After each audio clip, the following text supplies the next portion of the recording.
സംപൂജ്യരായ ഗുരുജനങ്ങളെ, പ്രിയമുള്ള മാതാപിതാക്കളെ, സഹോദരി സഹോദരന്മാരെ, കർത്താവിനാൽ അനുഗ്രഹിക്കപ്പെട്ടവരെ, ഇന്ന് ഈ വേദിയിൽ ഞങ്ങൾ അവതരിപ്പിക്കുന്നു സൊദോം ഗൊമോറ.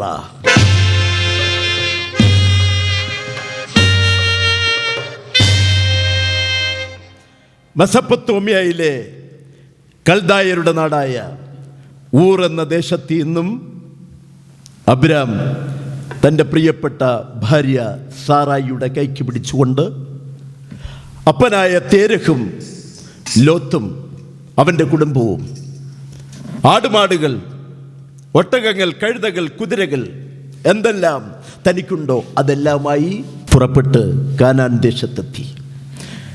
കാനാൻ ദേശത്ത് എത്തുന്നതിന് മുൻപായി തൻ്റെ പ്രിയപ്പെട്ട അപ്പൻ തേരഹ് മരിച്ചു.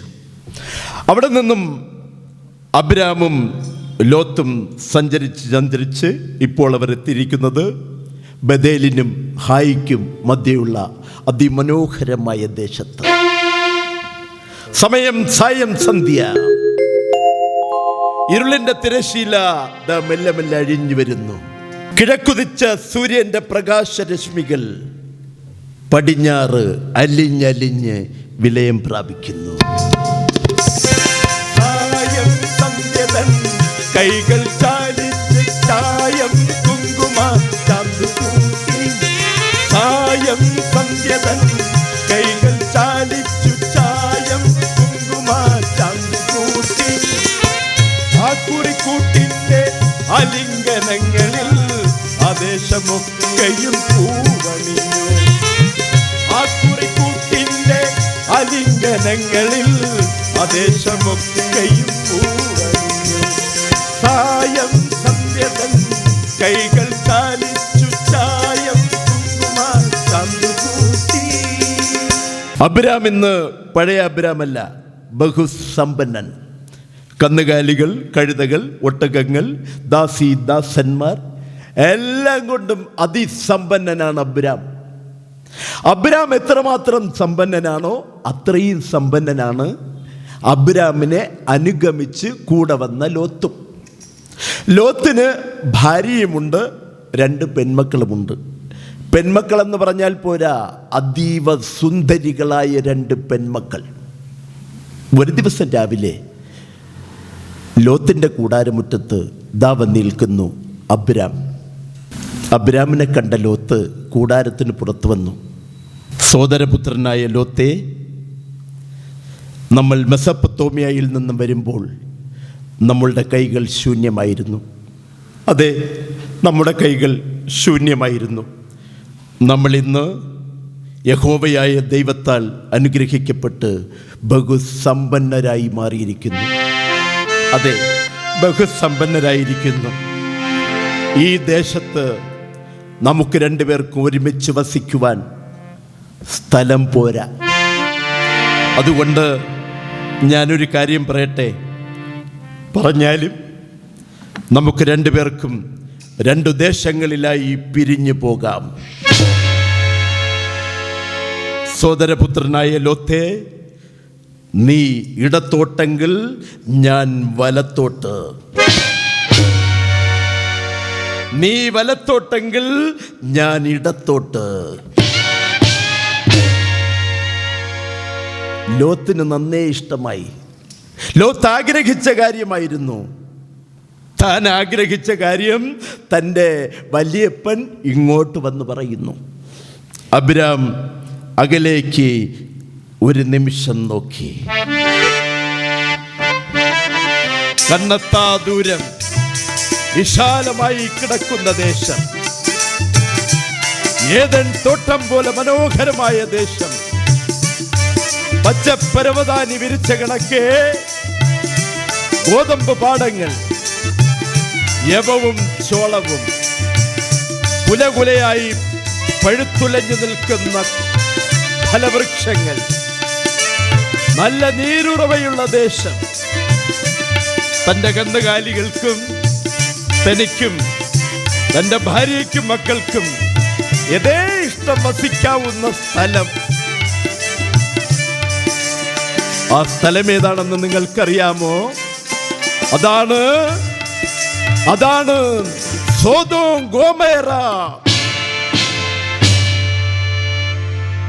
സോദോം ഗോമോറ ഏദൻ തോട്ടം പോലെ കാണപ്പെട്ടു.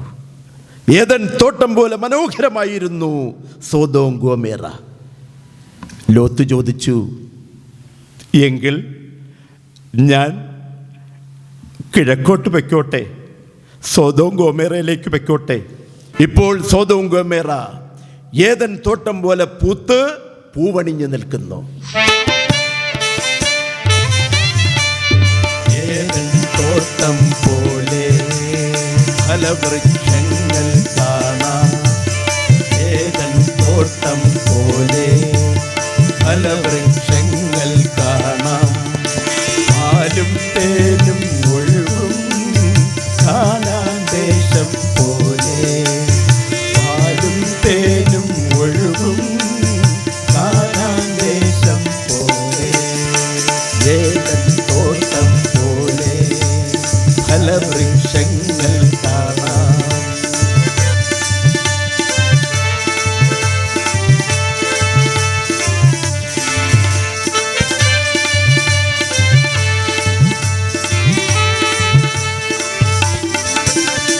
കളകളമൊഴുകും നദികൾ പല ശാഖകളായൊഴുകി. കളകളമൊഴുകും നദികൾ പല ശാഖകളായൊഴുകി. ഈറനണിഞ്ഞു നിൽപ്പൂ സോദോം ഗോമോറ നഗരം. ഈറനണിഞ്ഞു നിൽപ്പൂ സോദോം ഗോമോറ നഗരം. ഏദൻ തോട്ടം പോലെ ഫലവൃക്ഷങ്ങൾ കാണാം. ഏദൻ തോട്ടം പോലെ ഫലവൃക്ഷങ്ങൾ കാണാം. എങ്കിൽ ഞാൻ കിഴക്കോട്ട് പൊയ്ക്കോട്ടെ? പൊയ്ക്കൊള്ളുക എന്ന് നിറഞ്ഞ മനസ്സോട് അബ്രാം പറയുമ്പോഴും അബ്രാമിൻ്റെ കണ്ണുകൾ ഈറനണിഞ്ഞു. മെസൊപ്പൊത്താമിയയിൽ നിന്നും പെറ്റുവീണ ചോരക്കുഞ്ഞെന്ന പോലെ തന്റെ കരവലയത്തിനുള്ളിൽ വളർന്നവൻ, തന്റെ പ്രിയപ്പെട്ട അനുജൻ ഹാരാന്റെ പുത്രൻ ലോത്ത് ഭാര്യയുടെ കൈക്ക് പിടിച്ച് പ്രായപൂർത്തിയായ 2 പെൺമക്കളെയും അവരുടെ കഴുതകൾ, ഒട്ടകങ്ങൾ, കന്നുകാലികൾ, ദാസന്മാർ എല്ലാവരുമായി പോകുന്നത്, അകന്നകന്നു പോകുന്നത് അബ്രാം നിറകണ്ണോടെ നോക്കി നിന്നു.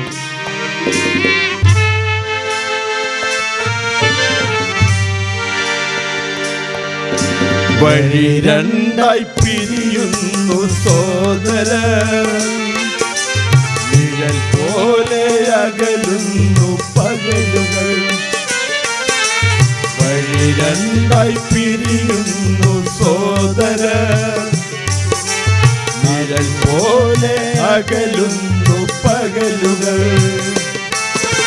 നനവാർന്ന മിഴിയുമായി കരളിന്റെ നോവുമായി തനിയെ വിങ്ങുന്നു സോദരൻ. നനവാർന്ന മിഴിയുമായി കരളിന്റെ നോവുമായി തനിയെ വിങ്ങുന്നു സോദരൻ. വഴി രണ്ടായി പിരിയുന്നു സോദരൻ, നിഴൽ പോലെ അകലുന്നു പകലുകൾ. നിഴൽ പോലെ അകലുന്നു പകലുകൾ. നിഴൽ പോലെ അകലുന്നു പകലുകൾ. ധനമോഹിയും ഭോഷനുമായ ലോത്ത് അബ്രാമിനെ പിരിഞ്ഞ് പോകാൻ കാരണം സോദോം ഗോമോറയിലെ നീരുറവകൾ, പച്ചപ്പരവതാനി വിരിച്ച പോലെ കാണുന്ന പുൽപ്രദേശങ്ങൾ, ഗോതമ്പും യവവും വിളയുന്ന നാട്, ഏദൻ തോട്ടം പോലെ സമൃദ്ധിയായ ദേശം കണ്ടാണ് കന്മോഹിയും ധനമോഹിയുമായ ലോത്ത് സോദോം ഗോമോറയിലെത്തിയത്. ഈ സോദോം ഗോമോറ എന്ന് പറയുന്നത് ആ കാലത്ത് ഏദൻ തോട്ടം പോലെ സമൃദ്ധിയുള്ള ദേശമായിരുന്നു. ഇപ്പോൾ സോദോം ഗോമേറ എന്ന് പറഞ്ഞാൽ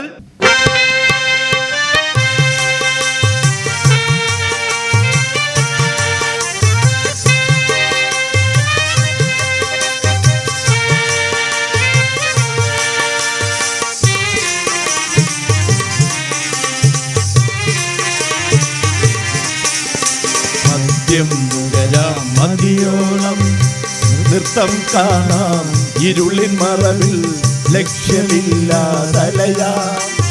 മദ്യം നുകരാം മതിയോളം നൃത്തം കാണാം ഇരുളിൻ മറവിൽ ലക്ഷ്യമില്ലാതലയാ. സ്വർഗലതികളിൽ ഉന്മാദകരായി സന്ധ്യകൾ രാത്രികൾ തീർക്കാം. സ്വർഗലതികളിൽ ഉന്മാദകരായി സന്ധ്യകൾ രാത്രികൾ തീർക്കാം. സന്ധ്യകൾ രാത്രികൾ തീർക്കാം. മദ്യം നുകരാം മതിയോളം നൃത്തം കാണാം ഇരുളിൻ മറവിൽ ലക്ഷ്യമില്ലാതലയാ. സ്വർഗരതികളിൽ ഉന്മാദകരായി സന്ധ്യകൾ രാത്രികൾ തീർക്കാം. സ്വർഗരതികളിൽ ഉന്മാദകരായി സന്ധ്യകൾ രാത്രികൾ തീർക്കാം. സന്ധ്യകൾ രാത്രികൾ തീർക്കാം. സന്ധ്യകൾ രാത്രികൾ തീർക്കാം. ഇപ്പോൾ സോദോം ഗോമേറ എന്ന് പറയുന്നത് മ്ലേച്ഛമായ ജീവിതം ജീവിക്കുന്നൊരു സ്ഥലമാണ്. ദൈവവുമില്ല, ദൈവത്തിൻ്റെ സാന്നിധ്യവുമില്ല. പാപത്തിൻ്റെ പറുദീസയാണ് ഇന്ന് സോദോം ഗോമേറ എന്ന് പറയുന്ന രണ്ട് മഹാനഗരങ്ങൾ. മ്ലേച്ഛമായ ജീവിതം, സുഖലോലുപമായ ജീവിതം. ഒറ്റ വാക്കിൽ പറഞ്ഞാൽ ഇന്നത്തെ ന്യൂ ജനറേഷൻ പിള്ളേരും അതിലകപ്പെട്ടു പോയോ, സോദോം ഗോമേറ പട്ടണങ്ങളിൽ അകപ്പെട്ടു പോയോ എന്ന് എനിക്ക് സംശയമുണ്ട്. ഇപ്പോഴുമുണ്ട് നിശാ ക്ലബ്ബുകൾ, നഗ്നത പ്രദർശന ക്ലബ്ബുകൾ, ലിവിങ് ടുഗദർ എന്ന ഓമന പേരിൽ അറിയപ്പെടുന്ന വ്യഭിചാര കേന്ദ്രങ്ങൾ. അന്ന് പിതാവായ ദൈവം ശപിച്ചു ഭൂമിയിലേക്ക് തള്ളിയില്ലേ ഒരു കൊലപാതകിയെ? ആരാണ്? കായീന്റെ സന്തതികൾ. കായീന്റെ സന്തതികൾ ഇന്നും അഴിഞ്ഞാടി നടക്കുകയല്ലേ? ഈ സോദോം ഗോമേറ എന്ന മഹാനഗരങ്ങളിൽ ലോത്തും ലോത്തിൻ്റെ ഭാര്യയും രണ്ട് മക്കളും അകപ്പെട്ടു പോയോ എന്നെനിക്കറിയില്ല. എനിക്കത് പറയുവാൻ എനിക്ക് അധികാരമില്ല, എനിക്ക് പറയുവാൻ കഴിയുന്നില്ല. പക്ഷെ ഒന്ന് ഞാൻ പറയുന്നു, ധനമോഹിയും കന്മോഹിയും ആയ ലോത്തിൻ്റെ ഭാര്യ, രണ്ട് പെൺമക്കൾ സുഖഭോഗങ്ങളിൽ സന്തോഷം കണ്ടെത്തിയവരാണെന്ന് മാത്രം ഒറ്റ വാക്കിൽ ഞാൻ പറഞ്ഞുകൊള്ളട്ടെ. ഒരു ദിവസം അബ്രാമിൻ്റെ കൂടാരമുറ്റത്ത് താവൻ നിൽക്കുന്നു ലോത്തിൻ്റെ ദാസനായ ഒരുവൻ. യജമാനനായ അബ്രാമേ, കൂടാരത്തിന് പുറത്ത് വന്നാലും അബ്രാം കൂടാരത്തിന് പുറത്ത് വന്നു. എന്താടാ, എന്ത് വേണം? യജമാനനായ അബ്രാമേ, അവന്മാരെല്ലാം കൊണ്ടുപോയി. ആരാടാ? എലാസാർ രാജാവും ഷീനാർ രാജാവും ഏലാം രാജാവും തീതാർ രാജാവും ചേർന്ന് സോദോം ഗോമേറയിലെ സകല സമ്പത്തും ഭക്ഷണ സാധനങ്ങളും ധാന്യങ്ങളും ഒക്കെ കൊണ്ടുപോയി. അതങ്ങ് പോട്ടെ എന്ന് വയ്ക്കാം. അങ്ങയുടെ സോദരപുത്രൻ ലോത്തിനെയും ഭാര്യയെയും രണ്ട് പെൺമക്കളെയും അവന്മാർ പിടിച്ചു കെട്ടിക്കൊണ്ടുപോയി.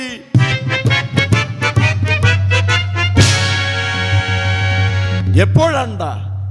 എവിടെ വെച്ചാണ്ട? ഇതാ ഇപ്പോ തന്നെ സോദോം ഗോമേറയിലെ സകല പെണ്ണുങ്ങളെയും കൊണ്ടുപോയി. അബ്രാമിന്റെ കോപം അഗ്നിജ്വാല പോലെ ആളിക്കത്തി.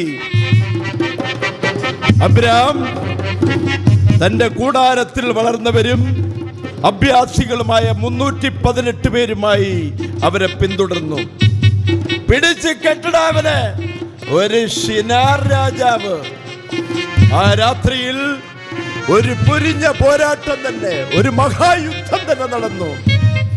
യഹോവയായ ദൈവം അബ്രാമിനോട് കൂടെയുണ്ടല്ലോ. പുലിയെപ്പോലെ വന്ന മാന്മാർ ദാ എല്ലാം ഉപേക്ഷിച്ച് എലിയെപ്പോലെ ഓടി ഒളിക്കുന്നു. അവന്മാർ ജീവനും കൊണ്ടോടി.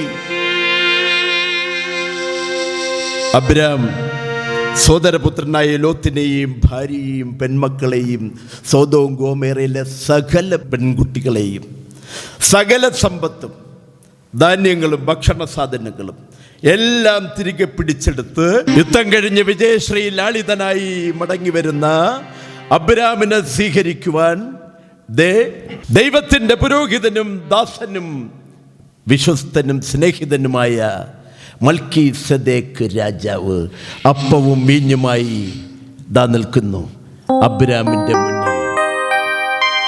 അന്ന് അവിടെ വെച്ച്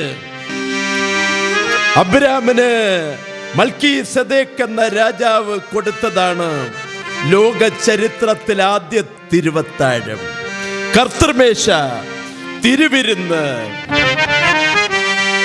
അപ്പം നുറുക്കി വീഞ്ഞു പ്രാർത്ഥിച്ചു. മൽക്കീസദേക്ക് എന്ന പുരോഹിതൻ അബ്രാമിനു ആദ്യത്തെ തിരുവത്താഴം നൽകി. സ്വർഗസ്ഥനാം പിതാവിൻ നാമത്തിൽ ആദ്യത്തെ തിരുവത്താഴം നൽകി അനുഗ്രഹിച്ചു അനുഗ്രഹിച്ചു അനുഗ്രഹിച്ചു. ആദ്യത്തെ തിരുവത്താഴം അബ്രാമിനു നൽകി അനുഗ്രഹിച്ചു. അബ്രാമേ, എൻ്റെ ദേശത്തിലെ ജനങ്ങളെ മാത്രം നീ എനിക്ക് തരിക. ബാക്കി സമ്പത്ത് മുഴുവൻ, ധാന്യങ്ങൾ, ഭക്ഷണം എല്ലാം നീ എടുത്തുകൊള്ളുക. വേണ്ട മഹാരാജാവേ, വേണ്ട. ഒരു ചെരുപ്പിൻ്റെ വാറാകട്ടെ, ഒരു ധരിച്ചാരമാകട്ടെ ഞാൻ അങ്ങയിൽ നിന്നും സ്വീകരിച്ചാൽ അത്യുന്നതനായ എൻ്റെ പിതാവായ ദൈവത്തിന് അത് അപമാനമാണ്. മൽക്കീസദേക്ക് രാജാവ് അബ്രാമിനെ സമ്പന്നനാക്കി എന്ന് പറയുവാൻ ഒരിക്കലും ഇടവരരുത് മഹാരാജാവേ, ഒരിക്കലും ഇടവരരുത്. അബ്രാം താമസിക്കുന്ന കൂടാരമുറ്റത്ത് ഒരു കരുവേലക വൃക്ഷമുണ്ട്. ഒരു ദിവസം വെയിലുറച്ചപ്പോൾ സൂര്യൻ ആകാശത്ത് കത്തി ജ്വലിച്ചു നിൽക്കുമ്പോൾ അകലെ നിന്നും ശുഭ്രവസ്ത്രധാരികളായ 3 പേർ നടന്നു വരുന്നത് അബ്രാം കണ്ടു. അബ്രാമിന് കാര്യം മനസ്സിലായി. ആ വരുന്നവർ നിസ്സാരന്മാരല്ല, സാക്ഷാൽ ദൈവവും ദൈവത്തിന്റെ ദൂതന്മാരും. ദൂതന്മാരെ കണ്ട അബ്രാം താണു വണങ്ങി. യജമാനന്മാരെ, ഈ അടിയൻ്റെ വീട്ടിൽ വിശ്രമിച്ച് ഭക്ഷണം കഴിച്ച് മടങ്ങാം. അവർ സമ്മതിച്ചു. അബ്രാമിനോടൊപ്പം കരുവേലകത്തിൻ്റെ ചുവട്ടിൽ അവർ വിശ്രമിച്ചു. കാളക്കുട്ടിയെ പാകം ചെയ്തു. അപ്പവും വീഞ്ഞും ഭക്ഷിച്ചു. സമയം മധ്യാഹ്നം കഴിഞ്ഞു. പോകാൻ സമയത്ത് ദൂതന്മാർ അബ്രാമിൻ്റെ അടുക്കലെത്തി. അബ്രാമേ, നിന്റെ ഭാര്യ സാറായി എവിടെ? അവൾ കൂടാരത്തിനകത്തുണ്ട്. സാറായി ഇതെല്ലാം കേട്ട് കൂടാരവാതിൽക്കൽ പതുങ്ങി നിൽക്കുകയായിരുന്നു. അടുത്ത വർഷം ഇതേ ദിവസം ഞങ്ങൾ ഇതുവഴി വരുമ്പോൾ നിന്റെ ഭാര്യ സാറായി നിനക്കൊരു മകനെ പ്രസവിക്കും.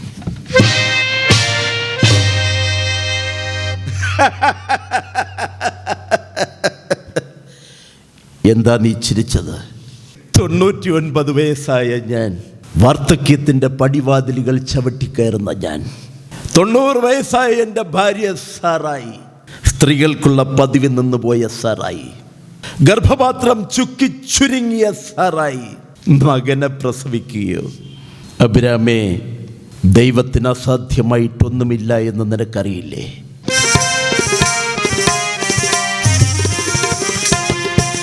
അസാധ്യമായിട്ടൊന്നും ഇല്ല പിതാവിന്, അസാധ്യമായിട്ടൊന്നും ഇല്ല പിതാവിന്. മച്ചിയായവൾ അമ്മയായിടും നിശ്ചയം. മച്ചിയായവൾ അമ്മയായിടും നിശ്ചയം. അസാധ്യമായിട്ടൊന്നും ഇല്ല പിതാവിന്. അസാധ്യമായിട്ടൊന്നും ഇല്ല പിതാവിന്. മച്ചിയായവൾ അമ്മയായിടും നിശ്ചയം. മച്ചിയായവൾ അമ്മയായിടും നിശ്ചയം. ചിരിച്ചതെന്തിനെന്നു ചൊല്ലുക നീ, വാഗ്ദത്ത പുത്രൻ നിന്നിൽ ജനിക്കും. ചിരിച്ചതെന്തിനെന്നു ചൊല്ലുക നീ, വാഗ്ദത്ത പുത്രൻ നിന്നിൽ ജനിക്കും. അസാധ്യമായിട്ടൊന്നും ഇല്ല പിതാവിന്. അസാധ്യമായിട്ടൊന്നും ഇല്ല പിതാവിന്. ദൂതന്മാർ പിന്നെ പോയത് സോദോം ഗോമേറ പട്ടണത്തിലേക്ക്. സോദോം ഗോമേറ പട്ടണത്തിൻ്റെ പടിവാതിൽക്കൽ കടന്നു ചെല്ലുമ്പോൾ ആ വാതിലിനരികിൽ അകലേക്ക് കണ്ണും നട്ട് വടിയും കുത്തി ഒരാളിരിക്കുന്നു. ആരാണെന്ന് മനസ്സിലായില്ലേ? നമ്മുടെ ലോത്ത്, നമ്മുടെ പഴയ ലോത്ത്. അദ്ദേഹം തന്നെ സോദോം ഗോമേറ പട്ടണത്തിൻ്റെ പടിവാതിൽക്കൽ ഇരിക്കുക. അങ്ങനെ ഇരിക്കുക. അകലെ നിന്നും ദൂതന്മാർ നടന്നു വരുന്ന കാഴ്ച കണ്ട ലോത്ത് ചാടിപ്പിടഞ്ഞ് എഴുന്നേറ്റു. ലോത്തിന് മനസ്സിലായി, വന്നിരിക്കുന്നവർ ദൂതന്മാർ, ദൈവത്തിൻ്റെ ദൂതന്മാർ. ഇപ്പോൾ 3 പേരില്ല, 2 പേർ മാത്രം. ലോത്ത് സാഷ്ടാംഗം വീണു. യജമാനന്മാരെ, അടിയൻ്റെ ഭവനത്തിൽ വന്ന് അത്താഴം കഴിച്ച് നേരം പുലരുമ്പോൾ മടങ്ങിച്ചെല്ലാം. അത് പറ്റില്ല. ഞങ്ങൾക്ക് സോദോം ഗോമേറ പട്ടണം ചുറ്റി കാണേണ്ടതുണ്ട്, അവിടുത്തെ വിശേഷങ്ങൾ അറിയേണ്ടതുണ്ട്. യജമാനന്മാരെ, ഇത് അടിയൻ്റെ ഒരു യാചനയാണ്, അടിയൻ്റെ അപേക്ഷയാണ്, തള്ളിക്കളയരുത്. അടിയൻ്റെ ഭവനത്തിലേക്ക് വന്നാലും. ലോത്തിൻ്റെ യാചനയും അപേക്ഷയും ദൂതന്മാർ കേട്ടു. ദൂതന്മാർ ലോത്തിനോടൊപ്പം ലോത്തിൻ്റെ ഭവനത്തിലെത്തി. വിശ്രമിക്കുമ്പോൾ യഹോവയായ ദൈവം അബ്രാമിൻ്റെ കൂടാരമുറ്റത്തെത്തി. അബ്രാമേ, പിതാവേ, സംഭവിക്കുവാനുള്ളത് ഞാൻ നിന്നിൽ നിന്നും മറച്ചു വയ്ക്കുമോ? ഇല്ല, അടിയനറിയാം. എങ്കിൽ കേട്ടുകൊള്ളുക. സോദോം ഗോമേറയിലെ പാപം നിറഞ്ഞ ജീവിതം വാനോളമെത്തിയിരിക്കുന്നു. ദുഷ്ടത മാത്രം പ്രവർത്തിക്കുന്ന, മ്ലേച്ഛമായ ജീവിതം ജീവിക്കുന്ന സ്വവർഗഭോഗികളായ സോദോം ഗോമേറയിലെ ജനങ്ങളെ ഞാൻ കൊന്നു നശിപ്പിക്കുവാൻ പോകുന്നു.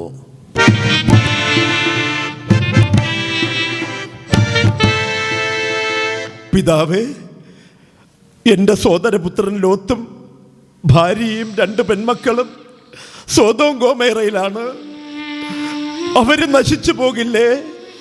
അവരുമൊപ്പം നശിച്ചു പോകില്ലേ? പിതാവേ, ഞാനൊന്ന് ചോദിച്ചോട്ടെ. 50 നീതിമാന്മാരെ വീടുണ്ടെങ്കിൽ നശിപ്പിച്ചിടുമോ ആദേശത്തെ? 50 നീതിമാന്മാരെ വീടുണ്ടെങ്കിൽ നശിപ്പിച്ചിടുമോ ആദേശത്തെ? നശിപ്പിച്ചിടുമോ ആദേശത്തെ? നശിപ്പിച്ചിടുമോ ആദേശത്തെ? ഇല്ല അബ്രാമേ, 50 നീതിമാന്മാർ ആ ദേശത്തുണ്ടെങ്കിൽ ആ ദേശത്തെ ഞാൻ നശിപ്പിക്കുകയില്ല. പിന്നെ പിതാവായ ദൈവത്തോടൊരു യാചന അബ്രാം നടത്തി. പിതാവേ, അടിയൻ ഒന്നുകൂടെ ചോദിച്ചോട്ടെ? ചോദിച്ചു കൊള്ളുക. 50 എന്നുള്ളത് ഒരു 5 പേര് കുറഞ്ഞ് 45 ആയാലോ? ആ 45 നീതിമാന്മാർക്ക് വേണ്ടി ഞാൻ ആ ദേശങ്ങളെ നശിപ്പിക്കുകയില്ല. പിതാവേ, മറ്റൊന്നും വിചാരിക്കരുത്. അടിയൻ ഒന്നുകൂടെ ചോദിക്കുക. ഈ 45 എന്നുള്ളത് ഒരു 40 ആയാലോ? 40 നീതിമാന്മാർ ആ ദേശത്തുണ്ടെങ്കിൽ ആ 40 പേരെ ചൊല്ലി ആ ദേശങ്ങളെ ഞാൻ നശിപ്പിക്കുകയില്ല. പിതാവേ, അടിയനോട് മറ്റൊന്നും തോന്നരുത്. എൻ്റെ പിതാവിനോടുള്ള സ്നേഹം കൊണ്ട്, ആരാധന കൊണ്ട് ചോദിക്കുകയാണ്. ഈ 40 എന്നുള്ളതൊരു 35 ആയാലോ? 35 നീതിമാന്മാർ ആ ദേശത്തുണ്ടെങ്കിൽ ആ 35 നീതിമാന്മാർക്ക് വേണ്ടി ആ ദേശങ്ങളെ ഞാൻ നശിപ്പിക്കുകയില്ല. അടിയൻ ഒന്നുകൂടെ ചോദിക്കുക, അടിയനോട് ക്ഷമിക്കണം.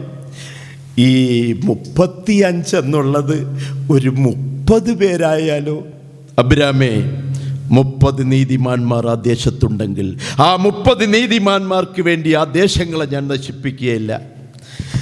ചോദിക്കുന്നത് കൊണ്ട് അടിയനോടൊന്നും തോന്നരുതേ. ഈ 30 എന്നുള്ളത് ഒരു 5 പേര് കുറഞ്ഞ് ഒരു 25 പേരായാലോ? അബ്രാമേ, 25 നീതിമാന്മാർ ആ ദേശത്തുണ്ടെങ്കിൽ ആ 25 നീതിമാന്മാർക്ക് വേണ്ടി ആ ദേശങ്ങളെ ഞാൻ നശിപ്പിക്കുകയില്ല.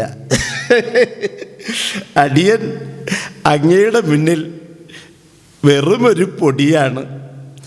അടിയൻ ഒന്നുകൂടെ ചോദിച്ചോട്ടെ, ഈ 25 എന്നുള്ളത് ഒരു 20 നീതിമാന്മാരുണ്ടെങ്കിൽ അങ്ങ് ആ ദേശത്തെ ഇല്ല 20 നീതിമാന്മാർ സോദോം ഗോമോറ നഗരങ്ങളിലുണ്ടെങ്കിൽ ആ 20 പേർക്ക് വേണ്ടി ഞാൻ ആ ദേശത്തെ നശിപ്പിക്കുകയില്ല.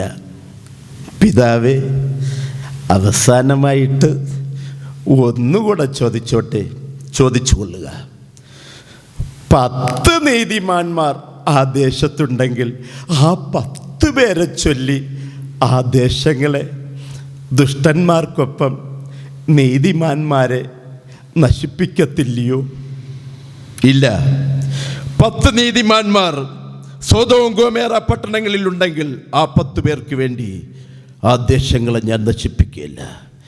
പിന്നെ ഒരു നിമിഷം പോലും പിതാവായ ദൈവം അബ്രാമിന് മുന്നിൽ നിന്നില്ല, കയറിപ്പോയി. അബ്രാം ഓടി സോദോം ഗോമോറ മഹാനഗരങ്ങളിൽ. അവിടെ പോയപ്പോൾ അബ്രാം കണ്ട കാഴ്ച അതിഭീകരമായിരുന്നു. 10 നീതിമാന്മാരെ തേടിപ്പോയ അബ്രാമിന് ഒരു നീതിമാനെ പോലും കാണാൻ കഴിഞ്ഞില്ല. എങ്ങും സ്വർഗഭോഗികൾ, മാതാവെന്നോ പിതാവെന്നോ സഹോദരങ്ങളെന്നോ നോക്കാതെ മ്ലേച്ഛമായ ജീവിതം ജീവിക്കുന്നവർ. അബ്രാം അവിടെ നിന്നുകൊണ്ട് ഉറക്കെ വിളിച്ചു, പിതാവായ ദൈവമേ, അങ്ങെത്ര വലിയവൻ, അങ്ങെത്ര ദയയുള്ളവൻ. ദുഷ്ടന്മാരായ ഈ മനുഷ്യരോട് ഇത്രമാത്രം ക്ഷമ കാണിച്ചുവല്ലോ. അടിയനോട് ക്ഷമിക്കുക, അടിയനോട് പൊറുക്കുക, എല്ലാം നശിക്കട്ടെ.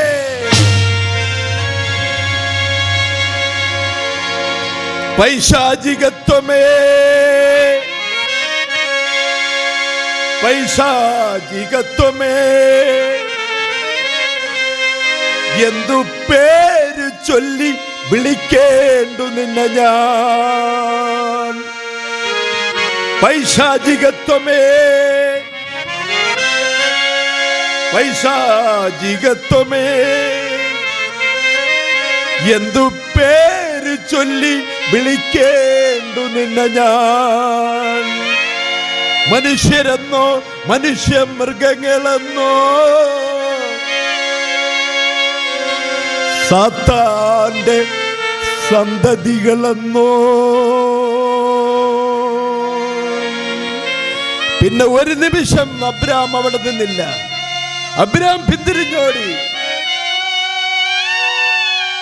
അന്ന് രാത്രിയിൽ ലോത്തിന്റെ ഭവനത്തിൽ അന്തിയുറങ്ങിയ ദൂതന്മാർ ഭക്ഷണം കഴിച്ച് വിശ്രമിക്കുകയായിരുന്നു. പുറത്തൊരാരവം, എടാ ലോത്തേ, എടാ ലോത്തേ, വാതിൽ തുറക്കടാ, എടാ വാതിൽ തുറക്കാൻ. ലോത്ത് പുറത്തേക്ക് വന്നു, വാതിൽ തുറന്നു. എല്ലായിടവും കൂരിരുട്ട്. അരണ്ട വെളിച്ചത്തിൽ ലോത്ത് കണ്ടു സോദോം ഗോമോറയിലെ ഒരു കൂട്ടം പുരുഷന്മാർ.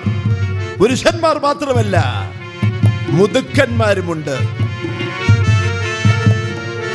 ഇല്ല, എന്താണ് അടിയന്റെ വീട്ടിൽ ഈ രാത്രിയിൽ എല്ലാവരും ഒരുമിച്ച് വന്നിരിക്കുന്നു. നിന്റെ വീട്ടിൽ വന്ന ആ 2 സുന്ദര കുട്ടന്മാരെ പുറത്തേക്ക് ഇറക്കി വിട്. എന്തിനാണാവോ? അയ്യോ പാപം, ഇവനൊന്നും അറിയത്തില്ല. എടാ ലോത്തേ, നീ ഒരു പരദേശിയാണ്, നീ ഒരു എബ്രായനാണ്. ഞങ്ങളുടെ നാട്ടിൽ വന്ന് വിളച്ചിൽ കാണിച്ചാലേ നിന്നെ ഞങ്ങൾ വെറുതെ വിടത്തില്ല. ആ പുരുഷന്മാരെ നീ ഇറക്കി വിടുന്നുവോ അതോ ഞങ്ങൾ വീടിനുള്ളിൽ കയറി ഇറക്കി കൊണ്ടുപോകണമോ? എന്തിനാണ് എന്ന് പറഞ്ഞാൽ കൊള്ളാമായിരുന്നു. അപ്പോ നീ കാര്യം അറിഞ്ഞാലേ ഇറക്കി വിടുവല്ലയോ? എടാ, ഇന്ന് രാത്രിയിൽ ഞങ്ങൾക്ക് അവരോടൊപ്പം ഉറങ്ങണം, അവരെ ഭോഗിക്കണം. അയ്യോ അയ്യോ, അപരാധം കാണിക്കരുതേ, അപരാധം ചെയ്യരുതേ. അവർ എന്റെ വീട്ടിൽ അതിഥികളാണ്. അവർ ഭക്ഷണം കഴിച്ച് വിശ്രമിക്കുകയാണ്. നിങ്ങൾക്ക് വേണമെങ്കിൽ വിവാഹപ്രായമെത്തിയ 2 കന്യകമാർ, 2 പെൺമക്കൾ എനിക്കുണ്ട്. അവരെ ഞാൻ നിങ്ങൾക്ക് തന്നേക്കാം. നിങ്ങളുടെ ഇഷ്ടം പോലെ അയക്കുള്ളുവിൻ. നാണം കെട്ടവനെ, നിന്റെ 2 ചുന്ദരി കോരകൾ ആർക്ക് വേണമടാ? ഒരാള് വിളിച്ചു പറഞ്ഞു, എടേ അവൻ എന്താ പറയുന്നേ? അടിച്ചു പൊളിക്കട അവന്റെ വീടിനെ. ഈ സമയം ദൂതന്മാർ ലോത്തിനെ പിടിച്ചു മാറ്റി. ദൂതന്മാർ തങ്ങളുടെ കൈകൾ പുറത്തേക്ക് നീട്ടി. പുറത്ത് ആക്രോശം മുഴക്കിക്കൊണ്ട് നിന്നവർ അന്ധന്മാരായി തീർന്നു, നടുങ്ങി അന്ധരായി തീർന്നു സ്വർഗഭോഗികൾ. പാദങ്ങളിടറി നിലം പതിച്ചു, ഓട്ടം നിലച്ചു, ആക്രോശം ഒടുങ്ങി. കൊടിയ പാപത്തിൻ കനലുകൾ എരിഞ്ഞു കത്തുന്നിതാ വാനോളം. അന്നത്തെ ദിവസം അവസാനിച്ചു. പിറ്റേ ദിവസം നേരം പുലരാൻ തുടങ്ങുന്നതേ ഉള്ളൂ. പ്രഭാത സൂര്യന്റെ ചുവന്ന രശ്മികൾ ദാ ആ ഭാഗത്തേക്ക് വരുന്നു. ദൂതന്മാർ ലോത്തിൻ്റെയും ലോത്തിൻ്റെ ഭാര്യയുടെയും മക്കളുടെയും കൈക്ക് പിടിച്ചു. പുറപ്പെടുക, ഞങ്ങളോടൊപ്പം ഈ നിമിഷം തന്നെ പുറപ്പെടുക.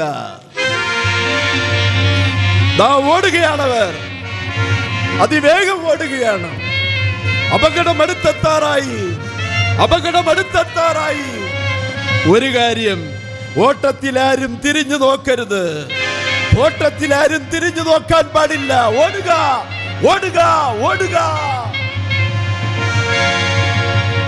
കൺമോഹിയും ധനമോഹിയുമായ ലോത്തിന്റെ ഭാര്യ ഒരു നിമിഷം തിരിഞ്ഞു നോക്കി. ഉപ്പ് തൂണായി തീർന്നു. പാതി വഴിയിൽ കാലുകൾ ഇടറി പതിയെ തിരിഞ്ഞു നോക്കി. പാതി വഴിയിൽ കാലുകൾ ഇടറി പതിയെ തിരിഞ്ഞു നോക്കി. ഉപ്പ് തൂണായി ലോത്തിൻ ഭാര്യ, ഉപ്പ് തൂണായി ലോത്തിൻ ഭാര്യ, ഉപ്പ് തൂണായി ലോത്തിൻ ഭാര്യ. ഓട്ടത്തിൽ നേരെ നോക്കി ഓടണം, ഇല്ലെങ്കിലേ ലോത്തിന്റെ ഭാര്യയെ പോലാകേണ്ടി വരും. പാതി വഴിയിൽ കാലുകളിടറി പതിയെ തിരിഞ്ഞു നോക്കി. പാതി വഴിയിൽ കാലുകളിടറി പതിയെ തിരിഞ്ഞു നോക്കി. ഉപ്പ് തൂണായി ലോത്തിൻ ഭാര്യ, ഉപ്പ് തൂണായി ലോത്തിൻ ഭാര്യ, ഉപ്പ് തൂണായി ലോത്തിൻ ഭാര്യ. ലോത്തും 2 പെൺമക്കളും ദൂതന്മാരുടെ കൈക്ക് പിടിച്ചുകൊണ്ട് ദാ ഓടുകയാണ്. ഓടി ഓടി തളർന്ന ലോത്ത് പറഞ്ഞു, യജമാനന്മാരെ, അടിയനിനി ഓടാൻ വയ്യ, ഓടാൻ വയ്യ. കാലുകൾ തളരുന്നു, ശരീരം കുഴയുന്നു, കണ്ണുകൾ മങ്ങുന്നു. ഞാൻ തൊട്ടടുത്തുള്ള ഈ മലമുകളിൽ കയറിക്കോട്ടെ, ഈ മലമുകളിൽ കയറിക്കോട്ടെ. ദൂതന്മാർ പറഞ്ഞതനുസരിക്കാതെ തൊട്ടടുത്ത് കണ്ട മലമുകളിൽ കയറി രക്ഷപ്പെട്ടു. ആകാശത്തിൽ നിന്നും അഗ്നിയും ഗന്ധകവും ഭൂമിയിലേക്ക് ഇറങ്ങി വരുന്നു. 4 ഭാഗത്തേക്കും മലമുറയിട്ടുകൊണ്ടോടുന്ന ജനങ്ങൾ. നിമിഷ നേരത്തിനുള്ളിൽ എല്ലാം കത്തിച്ചാമ്പലായി. ചെന്നൊന്നു നോക്കുകിൽ ഇപ്പോഴും കാണാം ചാരവും ഉപ്പുമായി ചാവുകടലിനെ. ചെന്നൊന്നു നോക്കുകിൽ ഇപ്പോഴും കാണാം ചാരവും ഉപ്പുമായി ചാവുകടലിനെ. പ്രിയ സ്നേഹിതന്മാരെ, നിങ്ങൾ ആരെങ്കിലും ഇപ്പോഴും ചെന്ന് നോക്കുകയാണെങ്കിൽ നിങ്ങൾക്കിപ്പോഴും കാണാൻ കഴിയും. ചെന്നൊന്നു നോക്കുകിൽ ഇപ്പോഴും കാണാം ചാരവും ഉപ്പുമായി ചാവുകടലിനെ. സോദോം ഗോമോറ എന്ന് പറയുന്ന 2 മഹാനഗരങ്ങൾ ഉപ്പും ചാരവുമായ ചാവുകടലായി തീർന്നു. ചെന്നൊന്നു നോക്കുകിൽ ഇപ്പോഴും കാണാം ചാരവും ഉപ്പുമായി ചാവുകടലിനെ. ചാരവും ഉപ്പുമായി ചാവുകടലിനെ. ചാരവും ഉപ്പുമായി ചാവുകടലിനെ. ആ കുന്നിന് മുകളിൽ അവർ കയറി ചെന്നു. സ്വന്തം പെൺമക്കളോട് അരുതാത്ത പാപം ചെയ്ത ലോത്ത് ദൈവിക തേജസ് നഷ്ടമാക്കി കളഞ്ഞു. ദൈവിക ചൈതന്യം നഷ്ടപ്പെടുത്തി കളഞ്ഞു. നിത്യജീവന് ലോത്ത് അവകാശിയായില്ല. ലോത്തിന്റെ ജീവകിരീടം വീണുടഞ്ഞു. മരണമേ നിന്റെ ജയമെവിടെ? മരണമേ നിന്റെ വിഷമുള്ളവിടെ? മരണമേ നിന്റെ ജയമെവിടെ? മരണമേ നിന്റെ വിഷമുള്ളവിടെ? ജീവകിരീടം വീണുടഞ്ഞു. പാപിയായി മരിച്ചു ലോത്ത്, പാപിയായി മരിച്ചു. ജീവകിരീടം വീണുടഞ്ഞു. പാപിയായി മരിച്ചു ലോത്ത്, പാപിയായി മരിച്ചു. പാപിയായി മരിച്ചു ലോത്ത്. ലോത്ത് നിത്യജീവനെ നഷ്ടപ്പെടുത്തി കളഞ്ഞു. ലോത്തിന്റെ മരണം, ലോത്തിന്റെ ജീവിതം, ജീവകിരീടം നഷ്ടപ്പെടുത്തിയ ഒരു മനുഷ്യന്റെയും ജീവിതാന്ത്യം വിശുദ്ധ വേദഗ്രന്ഥമായ ബൈബിളിൽ രേഖപ്പെടുത്തിയിട്ടില്ല. മരണമേ നിന്റെ ജയമെവിടെ? മരണമേ നിന്റെ വിഷമുള്ളവിടെ? മരണമേ നിന്റെ ജയമെവിടെ? മരണമേ നിന്റെ വിഷമുള്ളവിടെ? ജീവകിരീടം വീണുടഞ്ഞു. പാപിയായി മരിച്ചു ലോത്ത്, പാപിയായി മരിച്ചു ലോത്ത്. ജീവകിരീടം വീണുടഞ്ഞു. പാപിയായി മരിച്ചു ലോത്ത്, പാപിയായി മരിച്ചു ലോത്ത്. പാപിയായി മരിച്ചു. നിത്യജീവന് അവകാശിയാകാതെ പാപിയായി മരിച്ച ലോത്തിന്റെ ജീവചരിത്രം വിശുദ്ധ വേദഗ്രന്ഥത്തിൽ എഴുതി അവസാനിപ്പിച്ചിട്ടില്ല. ചരിത്രം അവസാനിക്കുന്നില്ല. എന്നാൽ ഞാൻ ഈ ചരിത്രം ഇങ്ങനെ പൂർണ്ണമാക്കുന്നു. Sodom Gomorrah.